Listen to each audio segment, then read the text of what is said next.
شهر رمضان الذي أنزل فيه القرآن هدى للناس وبينات من الهدى والفرقان فمن شهد منكم الشهر فليصمه ومن كان مريضا أو على سفر فعدة من أيام أخر يريد الله بكم اليسر ولا يريد بكم العسر ولتكملوا العدة ولتكبروا الله على ما هداكم ولعلكم تشكرون۔ روزوں کا مہینہ رمضان کا مہینہ ہے جس میں قرآن اول نازل ہوا جو لوگوں کا رہنما ہے اور جس میں ہدایت کی کھلی نشانیاں ہیں اور جو حق و باطل کو الگ الگ کرنے والا ہے۔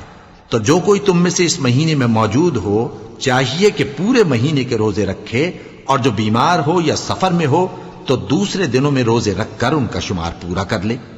اللہ تمہارے حق میں آسانی چاہتا ہے اور سختی نہیں چاہتا، اور یہ آسانی کا حکم اس لیے دیا گیا ہے کہ تم روزوں کا شمار پورا کر لو، اور اس احسان کے بدلے کہ اللہ نے تم کو ہدایت بخشی ہے تم اس کو بزرگی سے یاد کرو اور اس کا شکر کرو۔ وَإِذَا سَأَلَكَ عِبَادِي عَنِّي فَإِنِّي قَرِيبٌ أُجِيبُ دَعْوَةَ الدَّاعِ إِذَا دَعَانِ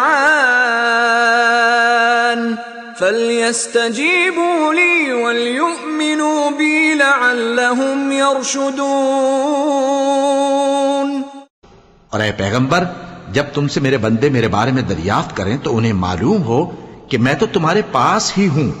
جب کوئی پکارنے والا مجھے پکارتا ہے تو میں اس کی دعا قبول کرتا ہوں، تو ان کو چاہیے کہ میرے حکموں کو مانیں اور مجھ پر ایمان رکھیں تاکہ نیک رستہ پائیں۔